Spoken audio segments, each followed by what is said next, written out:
Good morning and welcome to Mrs. Bell's Sweet Treats and More. Today is Monday and this is Monday Moments. Today we're going to make a treat that I discovered when I was living in Georgia.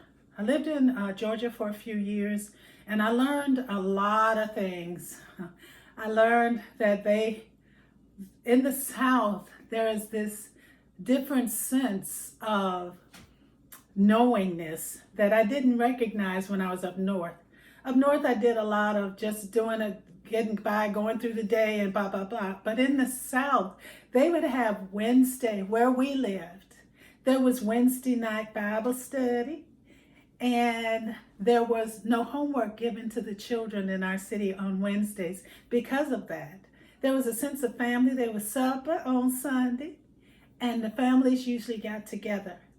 I'm not trying to imitate the South, but it was a great experience. And many of the things I discovered in cooking were in the South. There's this deliciousness, and it's called Chewy Bread. When I first heard about Chewy Bread, I'm thinking, they got white bread and it's chewy. What can that be? But oh my goodness. Have you ever just thought you knew something and you just found out, oh, I am so glad I didn't know that right because I didn't get it right. So today we're going to make chewy bread. And the other thing I discovered from the cooks that I was around in the South was that they had self-rising flour recipes. And, I didn't buy self-rising flour because I didn't think I would have any need for it. I discovered the recipe for making the self-rising flour. Once I discovered that, it was a no-brainer. I didn't have to purchase self-rising flour and unbleached all-purpose flour and this flour, that flour. I could actually use my own flour, my unbleached all-purpose flour. So the first thing I'm going to do, since the recipe calls for 2 cups of self-rising flour, I'm going to show you can make self-rising flour in less than 3 minutes. I'm going to show you with what you have with all-purpose. I'm using all-purpose unbleached. I'm using the brand that I found on sale, which for me, it was great value at Walmart. I have used Save a Lot. I've used different brands. It is not a problem. Use what you have of all-purpose. You can use bleached if you want, but I used the all-purpose flour, unbleached flour, and I used 2 cups of that because I am going to make my recipe. Chewy Bread calls for 2 cups of self-rising flour. The recipe for self-rising flour is really simple. It is for every cup of flour that you use, and I'm going to include it in my link, you use 1.5 teaspoons of baking powder and 1/4 teaspoon of salt. Since I am making that double, I took 2 cups of the all-purpose flour, and then I add 3 teaspoons of baking powder. Sprinkle that in. And a 1/2 teaspoon of salt. So I doubled the recipe because I'm needing double that. Now, the key to the self-rising, the biggest importance, I'd say, is to get that all together. Now you can sift it together. I'm going to show you, if you don't have a sifter or a strainer, that you can use one of these, a whisker, or you can even use a fork. So we're working on what we have in our kitchen. So I'm stirring and continuing to stir. I'm getting the bottom. This is the most work you'll do for this chewy bread. I don't know where the bread came from. I'd call it deliciousness, chewy deliciousness, but they didn't ask me. They showed me the recipe and they shared it with me. Southern cooks do, I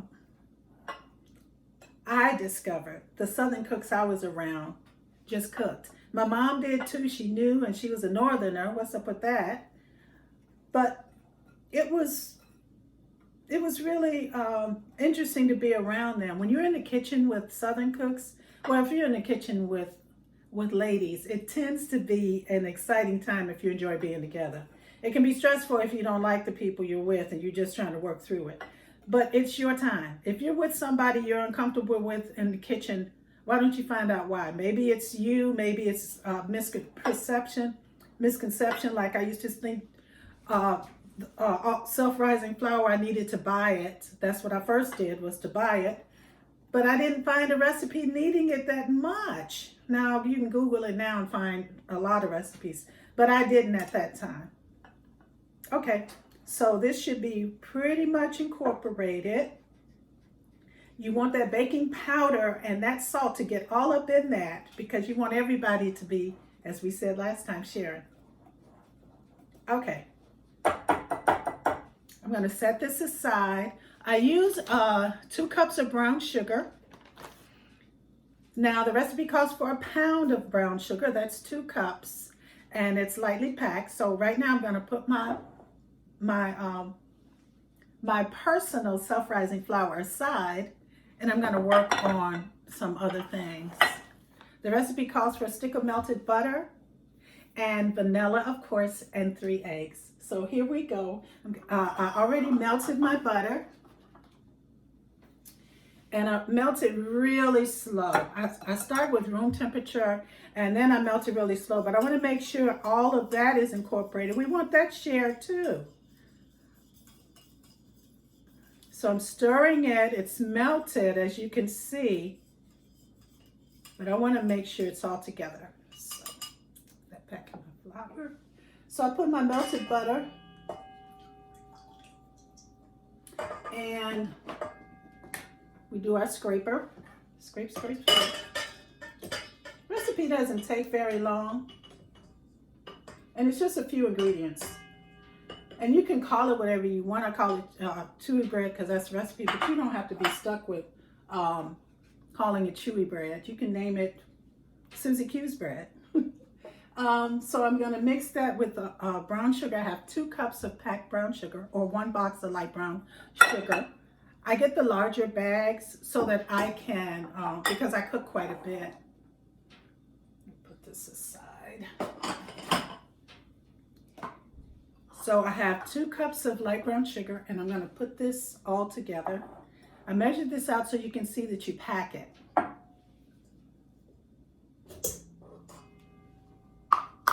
And I'm going to start this mixing, so just a little bit. And I'm going to put the other one in. If it'll go in. There's this sense of non-sharing among ingredients.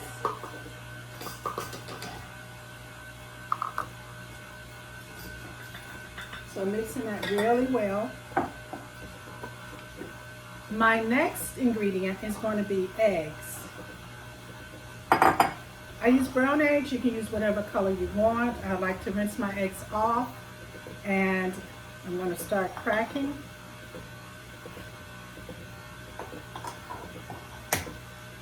I like to wait, but I also want to make sure that my eggs are not rotten while I keep an eye on my butter goodness here. This calls for large eggs, and I don't know if you've noticed in the store, but you see large eggs packages, and some of those eggs are quite small. I know that somebody is not being truthful. Large is large, small is small. But I don't modify my recipe, and just so you know, I got a shell in there. So I want to and because it's a brown egg, the shells can be seen more easily.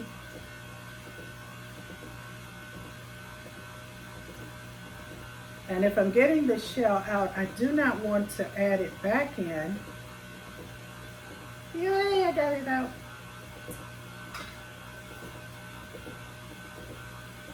So I'm adding my eggs one at a time. I'm going to scrape down my butter and sugar. They seem to be sharing okay.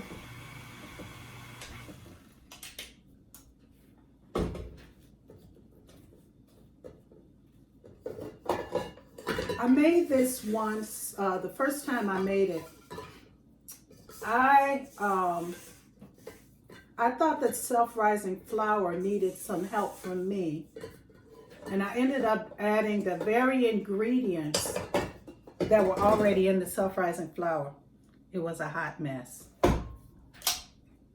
And sometimes you think you get it with a recipe and you get it in your mind, and you find out I didn't get it. So I didn't want to make it again, and then I realized the error wasn't the recipe, it was the recipe-er. So I corrected that. Voila, here we are. So I'm adding eggs one at a time. So I started adding the flour, and I'm going to add some more, and I scrape down.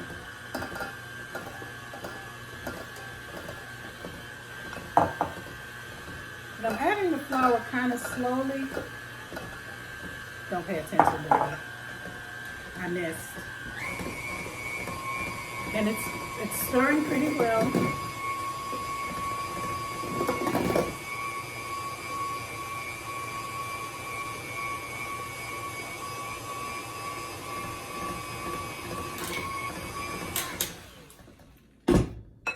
And this is how it's looking so far.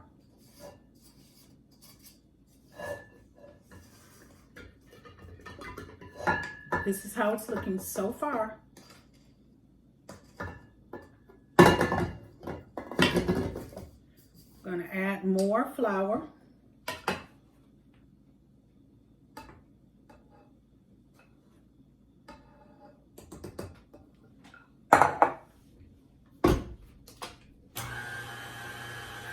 Let it go around just a little bit. So I would go to different potlucks in the South, and they had these different kinds of food that I wasn't used to. And I remember going to a restaurant in the South, and they had fatback on the buffet. They had shrimp, large shrimp, and catfish, of course, and fried chicken. I remember going to Shoney's, and they had fried chicken wings on the breakfast buffet, among other things.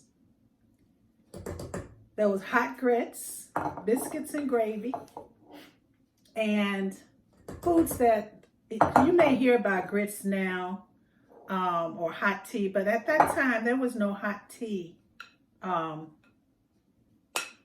There was no hot tea at McDonald's, or it was, so it was unusual. There were different types of food. And I remember going into different places. I think one of the big things for me was watching the way people interacted with their children. And we had little ones then. And I think it's pretty terrific when families go out to dinner together, and we get to enjoy one another.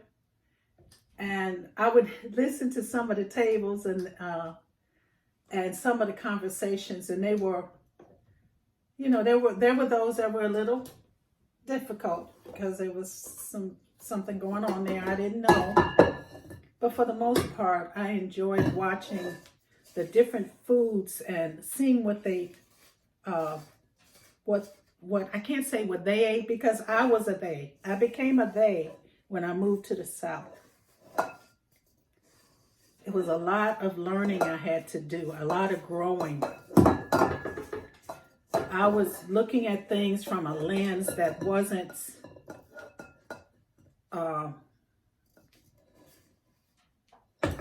I don't want to say knowledgeable, But we have preconceived notions about people and things and places, about a job. I don't think I'm going to take that job because it's going to require, it might require that. But sometimes the job just requires you. And yeah, you may have to learn a skill. Yeah, you may have to learn this or that. But sometimes it's not that that thing that you learn is going to be bad for you. It's just that it's time for you to grow. So with that being said, it's time for us to get ready to put our Chewy bread in its place, in a pan somewhere to cook.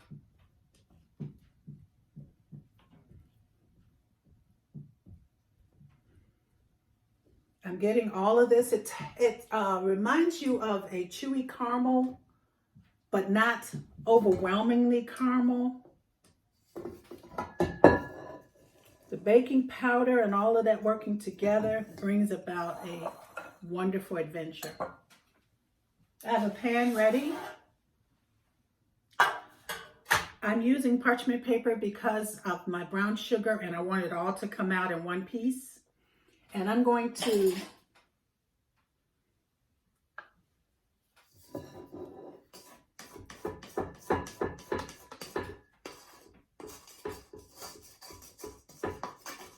make sure everybody is aboard as I take my Chewy bread out of the pan and put it into the, out of the bowl and put it into the pan. It's thick, but it's not unmanageable. I'm getting everybody off the bottom, everybody side by side so we can be friends, intertwangle. Have you ever met someone and you just felt very standoff towards them? And then you spend a minute with them and you wonder, hey, I kind of like this person. And have you ever thought you like somebody and spend a minute with them or a year with them, only to find that, what was I thinking? Every relationship brings something to the table and you learn something new. Don't walk away from relationships because you don't like the person or because the person is not this or because you thought, when you go into a relationship, it's very intimate.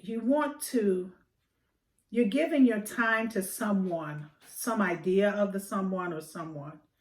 So don't walk away from a relationship and don't learn what you need to learn in that. Maybe you need to learn to make chewy bread, to learn a different culture, and why people may appear to be standoffish when actually that is the way the culture is, or that's how they were raised. I learned some valuable lessons in the moving that we have done.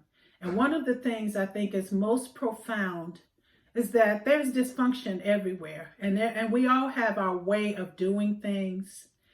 And people may not agree. But it's when people take the time to want to know one another and want to grow. That is key. Sometimes while I was in the South, there were gruff people.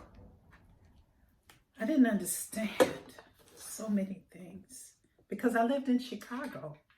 Duh. Grew up in the 70s. Whoa. And I thought everything went that way. But I found out that that people differ. Not just, everybody is not going to come aboard with you to like you. And you're not going to like everybody. But every encounter, you can learn something. Some of the things that I learned was that people want to be heard. They don't want you to patronize. They want to be heard. They want to know that they value and that they're valued. And they want to know that there's more to this life. And sometimes we get in our thing, and I need to learn this. You need to learn what is in front of you. If you have all-purpose flour and you're trying to make chewy bread, how would you do that? You look for a recipe, or would you just experiment? There's always more than one way. And sometimes in the life that I have lived, I think that there is, well, it's got to be this way or that way. And I come to discover there are more ways to do things than I ever imagined. All righty. We have chewiness. Woohoo! All right, I'm going to put this in the oven. It's going to rise because of all of the goodness we've put in there. It doesn't want to come off. It wants to stay, but we want it to bake. Get in there.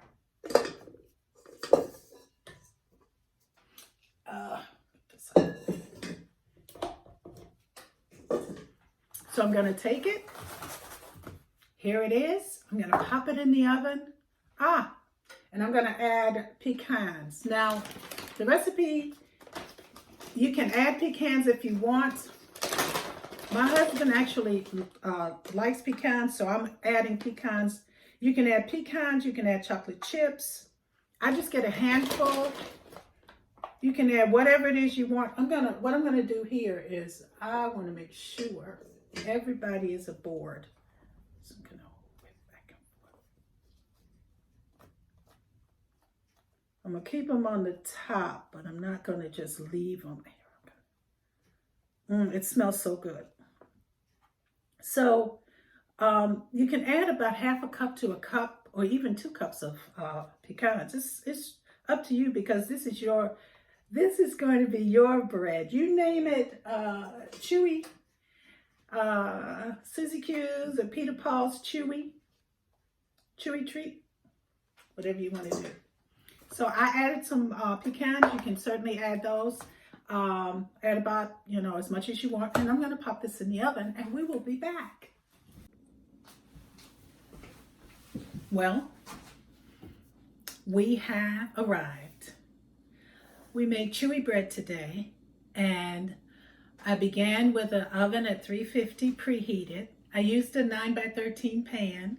I buttered it. I used the cooking spray, and I put parchment paper on the bottom because of my brown sugar. I wanted it to come out, and I try to save my pans by not using metal knives to cut, or I like to be able to remove it so that I can cut on the surface and not mess up my pans. That's why I use parchment paper a lot more. Also, it helps in cleanup if I have to make double batches of things and I only have one pan, or I have multiple batches and I'm trying to do 2 or 3 at a time. It gets everything out, and it cuts down on the stress of broken upness. This is our chewy bread. It's fresh out the oven. I cooked it on 350 for about 30 minutes. You want to make sure the middle is done. You can use a toothpick. Back in the day, we used a broom straw. I'd save it, and you can use a fork, or if you don't want to mess up the surface of your food, a toothpick is much better. I put my pecans on the top. You can certainly incorporate them inside and add chocolate chips. But this is Southern deliciousness. And you can smell this like caramel aroma, but it's not caramel, Together we can do this. I don't think there are 6 ingredients in here. We used a self-rising flour and we made it ourselves. But if you use self-rising flour, you got some pecans, you got some eggs, some vanilla. Of course, the recipe is below. I want to encourage you to take a taste of your chewy bread, make the recipe, and comment and let me know how you like it. I shared this with you because it is a simple-ish recipe, and one that I don't think you'd be disappointed with.